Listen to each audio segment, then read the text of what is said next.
রাজস্থানের হারে পোয়া 12 কেকেআরের বদলালো প্লে অফের যাবতীয় অঙ্ক। বুধবার গুয়াহাটির বর্ষাপাড়া ক্রিকেট স্টেডিয়ামে পাঞ্জাব কিংসের বিরুদ্ধে খেলতে নেমেছিল রাজস্থান রয়্যালস। এই ম্যাচে রাজস্থান আরও একবার হেরে যায়। 2024 আইপিএল টুর্নামেন্টের শুরুটা তারা যতটা ধামাকাদার মেজাজে শুরু করেছিল, প্লে অফ শুরু হওয়ার আগে আক্রমণে সেই ঝাঁজ অনেকটাই কমে গিয়েছে।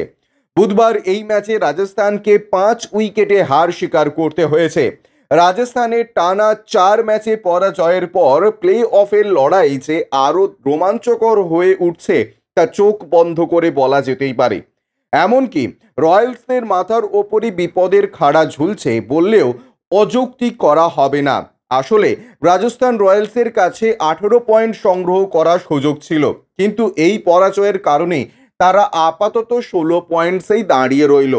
রাজস্থানকে পরবর্তী ম্যাচে আগামী 19 মে কলকাতা নাইট রাইডার্সের বিরুদ্ধে খেলতে হবে।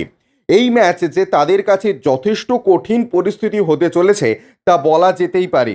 আর রাজস্থান রয়্যালস এই ম্যাচে যদি হেরে যায় তাহলে শীর্ষ 2 দলের মধ্যে তারা নিজেদের জায়গা ধরে রাখতে পারবে না, কারণ সানরাইজার্স হায়দ্রাবাদের কাছে এখনও 2টো ম্যাচ বাকি রয়েছে। তারা 14 পয়েন্টস নিয়ে আপাতত চতুর্থ স্থানে দাঁড়িয়ে রয়েছে। সানরাইজার্স হায়দ্রাবাদ যদি পরবর্তী জোড়া ম্যাচ জিতে যায় তাহলে 18 পয়েন্টসে পৌঁছে যাবে এবং তালিকায় দ্বিতীয় স্থানে উঠে আসবে। এই পরিস্থিতিতে প্রথম কোয়ালিফায়ার ম্যাচে দ্বিতীয় দল কারা হতে চলেছে তা নিয়ে এখনও সংশয় রয়েছে।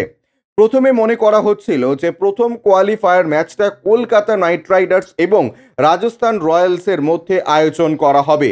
এই প্রসঙ্গে আপনাদের জানিয়ে রাখি, প্রথম কোয়ালিফায়ার ম্যাচে যে দল জয়লাভ করবে তারা সরাসরি ফাইনালে পৌঁছে যাবে। অন্যদিকে যে দল হারবে তাদের কাছে আরও একবার ফাইনালে ওঠার সুযোগ থাকবে, তবে দ্বিতীয় কোয়ালিফায়ার ম্যাচ জিততে হবে। এই সুযোগ পয়েন্টস টেবিলে থাকা শীর্ষ 2টো দলই পাবে।